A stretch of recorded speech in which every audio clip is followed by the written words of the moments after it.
Teachers across the country are busy preparing classrooms for the phased reopening of primary schools in England next week. Despite resistance from many local authorities, unions and also concerned parents, Boris Johnson's pushing ahead with the schedule. So, would you be happy to send your child back to school? Well, joining us now is mum Susan Lillis, who has decided not to send her son back until September. We've got mum of two, Cara Terry, whose son will be starting back next week as she's self-employed and needs to return to work. We also have Professor of Medicine from the University of Buckingham, Carol Sikora, who thinks children need to get back into the classroom as soon as possible, and the government's former chief scientific advisor, Sir Dave King, who says it's too early and not worth the risk. OK, well, let's start off coming to you, Susan Lillis. Then you've decided that you don't want to send your son back just yet. You're worried about the risk. Talk us through how you came to this decision. Yeah, that's right. My son's not going back to school. I decided that I don't know the true R rate yet. We won't know that till the week that the children are going back to school.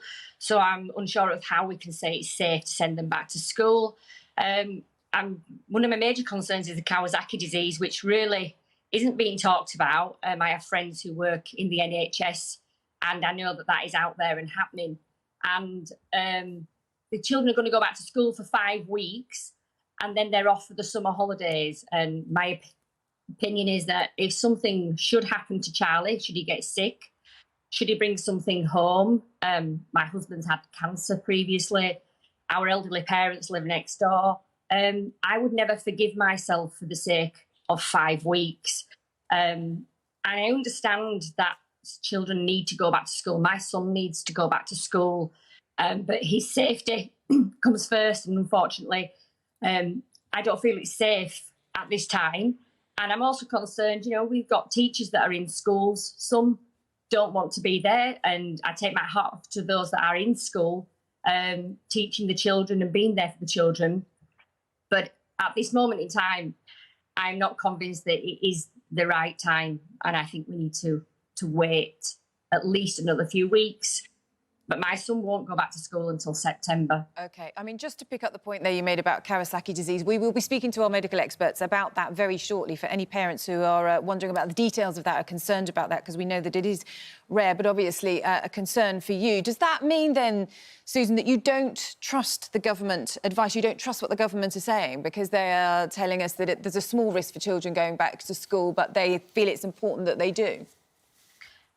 Well, basically, yes. I mean, currently, my son can't play with his friends. We have to stay 2 metres away from people that we know, and people that I know of. I self-isolated like we have, not been anywhere.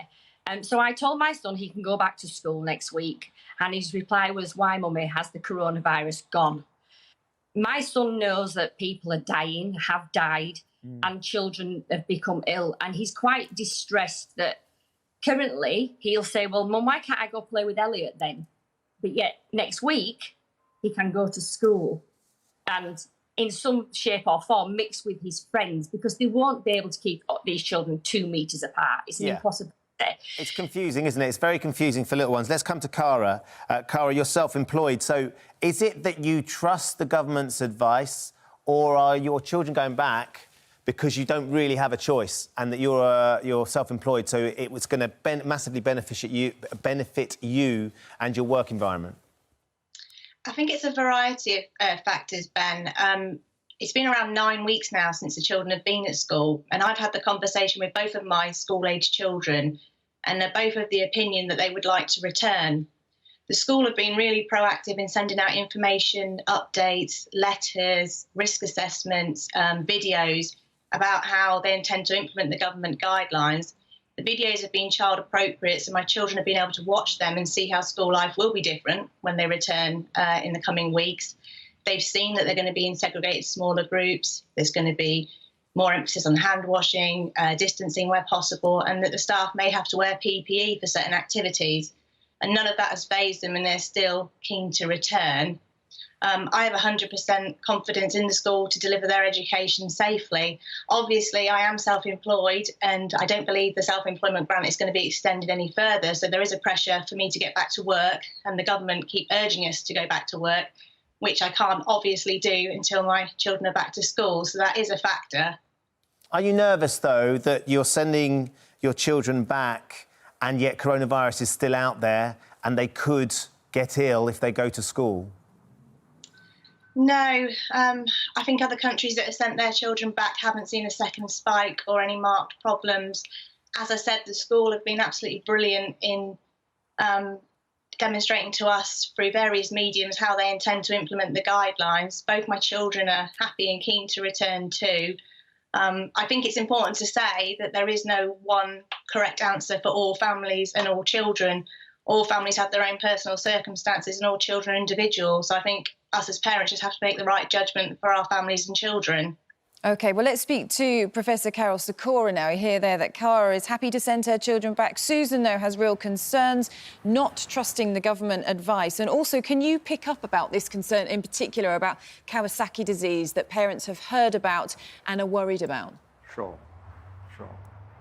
So basically, the situation, as we just heard, is split. It all depends your interpretation of risk. Children, fortunately, have been the least group to be affected because they don't have the receptors for this virus. They have very low levels of receptors, whereas adults have a lot, especially older adults. That's why the age distribution.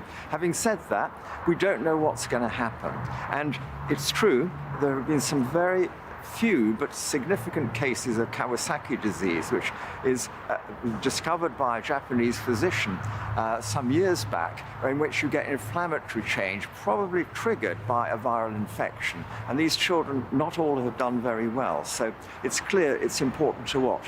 The key to this is to let parents decide what they want to do, as we've heard, and then to monitor it. It's got to be monitored. Do I believe in a second wave? No. Do others believe? Yes. Of course, we have to plan for a second wave. The NHS has elaborate plans. Second wave in September, winter pressures coming in the winter, NHS clogging up again. We have to protect the NHS from that sort of thing. But we've got to have an optimistic future. Let's try and get everything normalized, but monitor exactly. And the silver lining is that Austria, Czech Republic, Norway, Denmark came out of this on the 14th of April. Schools, nurseries went back then, and they haven't had a single blip in the incidence because of it. So let's get moving, would be my argument. Well, let's put that to the government's former Chief Scientific Advisor, Dave King. I mean, as you've just heard from Professor Sikora, is those schools have gone back in those countries and there hasn't been a second spike. Clearly, Cara's been looking at that as well and feels very confident about this. And actually, we need to get things moving. And if we can get our children back to school, however that might look at the various schools and however they're doing it, that's the first step, and that's got to be a positive step, hasn't it? On the independent SAGE group that I chair, we do have the capability to do advanced mathematical modelling.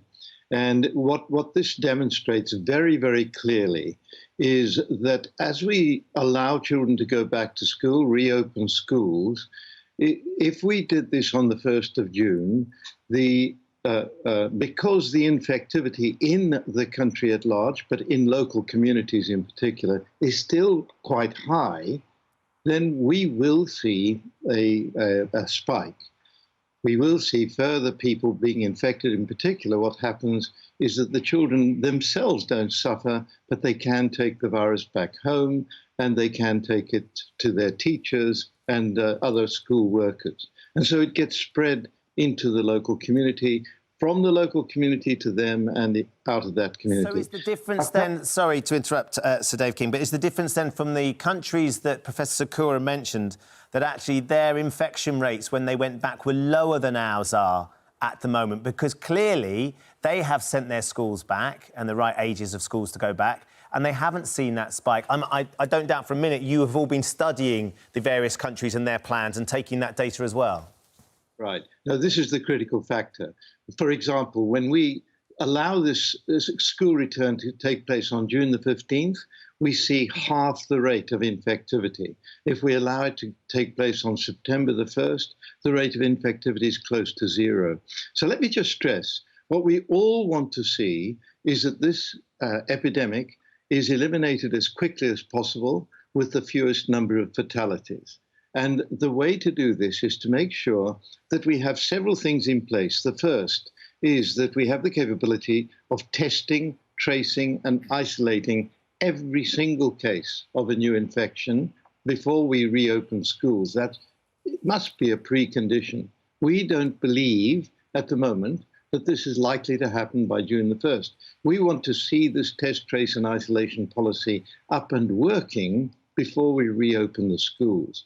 What the second thing is, the local communities should be heavily involved. Schools are a major axis of local communities, and the level of infectivity in local communities varies across the country. And if I just take London, it varies across different communities in London. Just because the R factor, by the way, in London has come down doesn't mean that the infectivity rate in the population is low, because London had a much higher rate of infection than the rest of the country. So I think what we need to see is much closer engagement with the local authorities, local communities, local schools than we have seen to date. It should be a decision made at local community level. I'm not ruling out that all communities should not go back to school on June the 1st.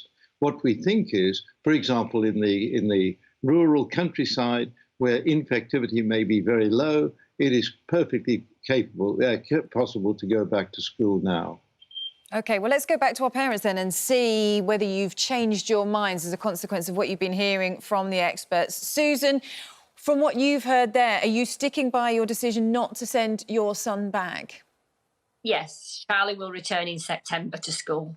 So none of what you've heard there about the level of risk or anything has changed your mind on making that decision?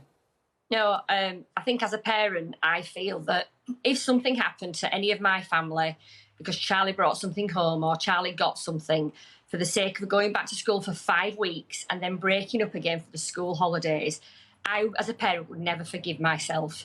So I will continue to educate Charlie at home for the next 5 weeks. And Cara, how about you? Has that changed your mind at all, or are you still going to be sending your son back to school?